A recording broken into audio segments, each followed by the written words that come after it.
sanctification. Bonjour mes frères et sœurs. C'est quoi la sanctification? Parce que tous les jours on dit, il faut qu'on se sanctifie, Seigneur, sanctifie-nous davantage. Et la Bible dit très clairement que celui qui pêche, pêche davantage, et que celui qui se sanctifie davantage. Ça veut dire quoi, la sanctification? Dans Hébreux 12, 14, la Bible dit que recherchez la paix et la sanctification avec tous, sans laquelle personne ne verra Dieu. Comprenez bien, personne ne verra Dieu sans la sanctification. C'est quoi la sanctification? Je vais prendre un exemple pour ceux qui ne comprennent pas bien. Imaginez quelqu'un qui a l'habitude de boire 4 bières par jour, et que tu lui dis, mon frère, comme tu vois là, arrête de boire les 4 bières. Ne bois plus. Il va te prendre comme si tu étais fou. Pourquoi? Parce que même quand Jésus est arrivé, il a dit ceci, que il n'est pas venu abolir la loi, mais l'a rétabli. Pourquoi il disait cela?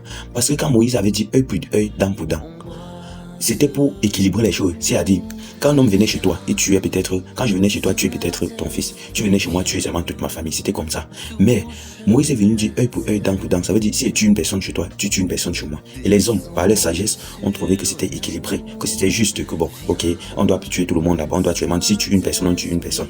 C'était comme ça. Alors Jésus est venu dire que même si quelqu'un te fait du mal, tu pardonnes. Les gens s'exclamaient en disant que comment il peut dire les choses comme ça? Oui, c'est vrai mes frères. Il a dit, ils ont dit, Moïse nous a prescrit œil pour œil, dent pour dent. Jésus a dit quoi? Que c'est parce que vos cœurs étaient trop durs. Ça veut dire à l'époque de Moïse, si Moïse disait que si quelqu'un tue ton frère, toi tu le pardonnes, ils allaient massacrer Moïse. Mais Moïse est venu dire, non, comme vous voyez là, si quelqu'un tue une personne, ne tue pas toute sa famille, tue aussi une personne chez lui. C'était tout. Donc c'était pour équilibrer les choses, afin que le cœur devienne de moins en moins dur. Et Jésus est venu dire, si quelqu'un te fait même du mal, il gifle tant l'autre jour. Les hommes ont dit, Moïse a dit que oui, Moïse a dit cela parce que vos cœurs étaient durs. Donc je ne suis pas venu abolir. Non, je suis venu rétablir. Ça veut dire, si tu trouves quelqu'un qui boit 4 bières par jour et que tu lui dis, mon frère, arrête de boire, tu payes ton temps. Mais si tu lui dis, frère, bois 3 bières avec l'argent de 1 bière, toi tu vas acheter les babouches. Comme tu n'as pas les babouches à la maison, tu vas acheter et mettre même ton transfert, tu appelles ta famille, ils seront contents de t'écouter. Demain tu dis que non, mon frère, même 3 bières là, bois 2, avec l'argent de 2 bières déjà. Tu peux cotiser, tu achètes peut-être le ventilateur, tu mets chez toi, avec ainsi de suite. Donc tu réduis. Ça c'est ce qu'on appelle d'une manière réduit de moins en moins jusqu'à ce que la personne, tu vas la dans l'alcool facilement. Mais si tu viens, tu trouves quelqu'un qui pêche, ne pêche plus. Et le pire même c'est quoi? C'est qu'en disant ça, toi-même tu commets la même chose. Il va jamais t'écouter là, c'est clair. Mais s'il voit, toi tu es un modèle et tu dis que ne fais pas telle chose, il voit toi-même tu ne fais pas.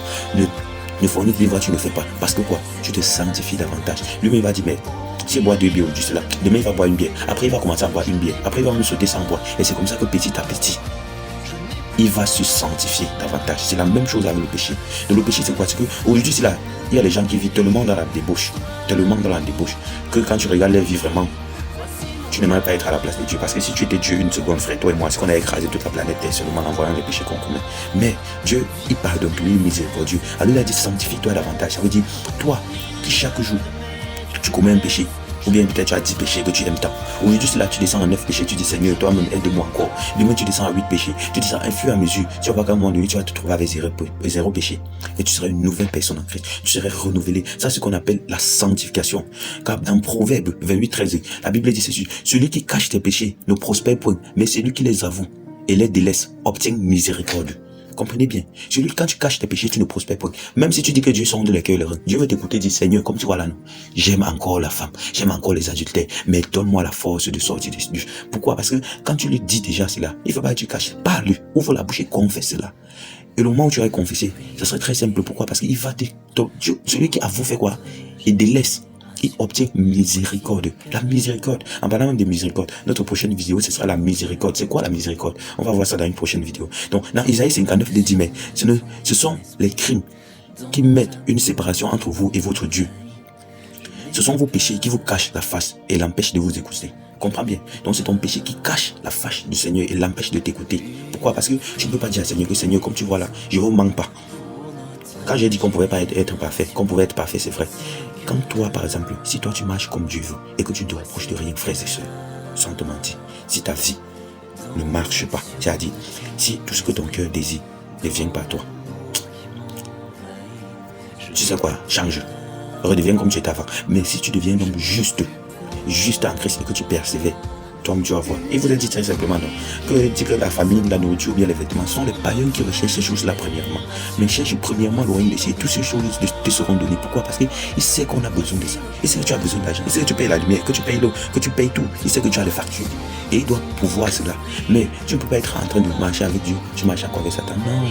Enlève même ce caleçon que Satan a porté sur toi. Tu enlèves, tu marches sans caleçon, tu dis que Satan, je me réclame pour rien. Parce que Jésus a tout payé avec son sang sur la croix du Golgotha.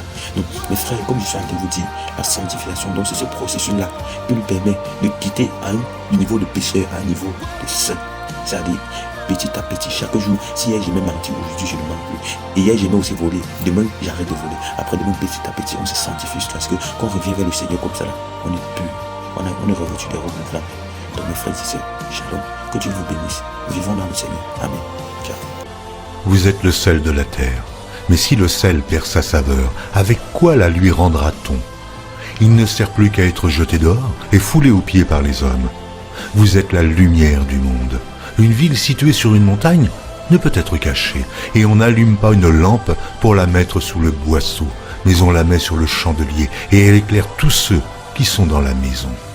Que votre lumière luise ainsi devant les hommes, afin qu'ils voient vos bonnes œuvres, et qu'ils glorifient votre Père qui est dans les cieux. Ne croyez pas que je sois venu pour abolir la loi ou les prophètes.